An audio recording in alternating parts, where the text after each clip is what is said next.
Hey there, today is day 30 of my 100-day challenge of inspiration.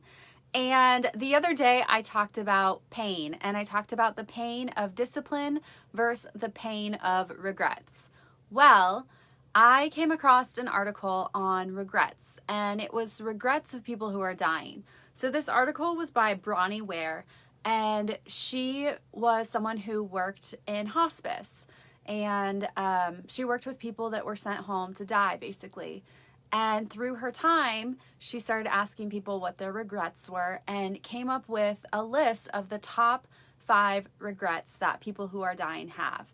And I find this to be incredibly relevant because my mom just passed, and I know for sure the top 2 she has stated that she regretted.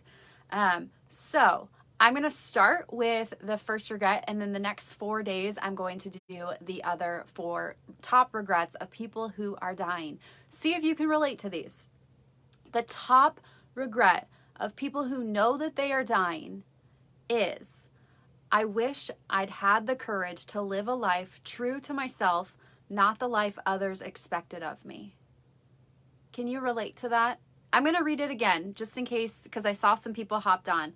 I wish I'd had the courage to live a life true to myself, not the life others expected of me. Gosh, that is so huge. I know that I can relate to that. So I have mentioned growing up in the Midwest that I have been a people pleaser in my life.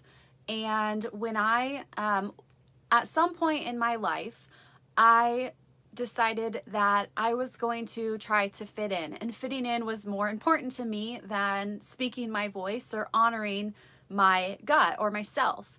And so I would squelch my impulse and I would say to people what I thought they wanted to hear. And I remember there was always tension, and now I know what that tension means. That tension is that I'm not in alignment with who I'm created to be. But at the time, I didn't understand it. I just knew that I felt off, but I wanted people to like me, so I wanted to say the right things. There was always a right thing and a wrong thing. There was never a true thing. So I was like that growing up. And then I moved to LA for acting. And I was in an acting class, and it was an on-camera class. And in this class, we had a mock interview, as if you're going to be interviewed for a talk show. And she would ask us different questions on the spot. We didn't know what the questions were. And I answered the questions, and I didn't feel great about the interview. And then we watched them back. And this was a really important moment in my life, a defining moment in my life, because I remember watching my interview back, and it was so boring. I had tried to answer all the questions right, the way that I thought people wanted to hear them. But what really happened was I had no voice. I wasn't talking about anything, and I had nothing to offer. I was just a dull, boring girl sitting in a chair. There was nothing behind my answers. There was no soul. And it really opened my eyes to the path that I was on and who I was becoming. I realized that I needed to be true to myself. And I realized that being true to myself is so much more interesting than trying to have the right answer.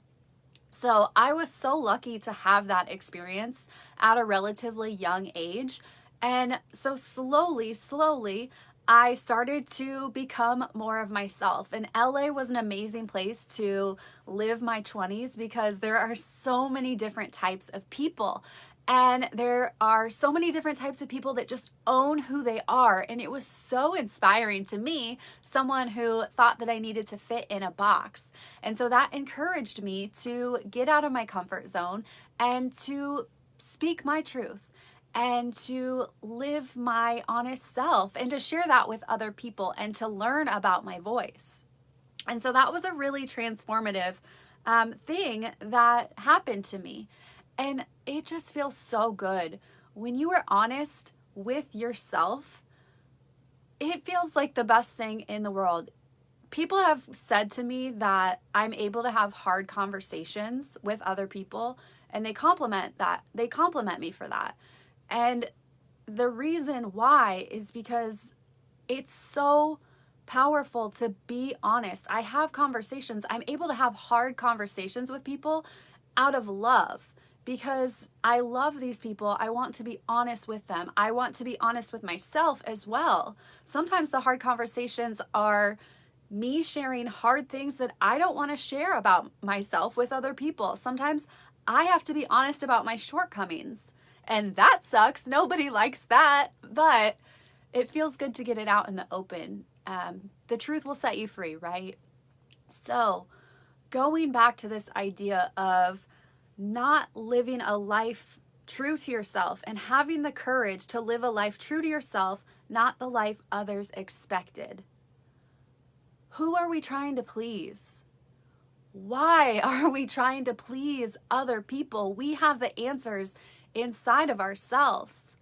I remember a couple years ago, I was taking all these different classes and doing all of these different events. I've always filled my schedule. I've always been a go, go, go person. And I was drowning and I was miserable and I was hanging out with friends and they said to me, "Why are you doing all of these things?" And it totally threw me off guard. I wasn't ready for that question. And they said, "Are you doing these things for yourself because you want to? Or are you doing these things to please other people?" And obviously, I knew that I wasn't doing all of these things for myself because I didn't want to do them. Every time I would have a certain class come up, I had dread within me. But at some point in my life, I decided that I needed to be a high achiever. And so I was doing all the things. I was trying to please what maybe might please my mom or dad or other people. And I was doing these things and I was putting myself in such a bad place. And there is no one that is more important to please than yourself. If you are true to yourself and if you can be honest with yourself and please yourself, then you will be pleasing to other people. And if those people aren't happy with who you are, then those are not people that you need in your life. But you will come alive when you are true to yourself, when you are not worried about what other people think. It feels so good to just be honest with yourself, to be truthful, to let your voice be heard. So I would encourage you to find the courage to be yourself, to live your best life, to live your true self. Don't go another year, don't go another day wishing that you were true to yourself, wishing or having that regret. Don't live another day with that regret. This is the number one regret that people have, and you have the opportunity to change it right now.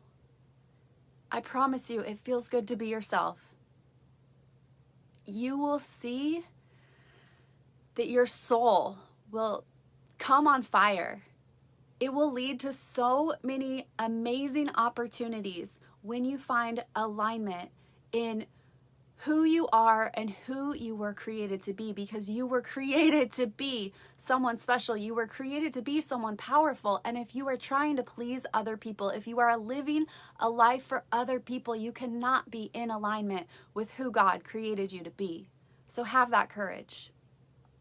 All right, that's all I've got for you today. Tomorrow, I am going to be back with the number 2 top regret of people who are dying have. I will see you back here tomorrow. Bye.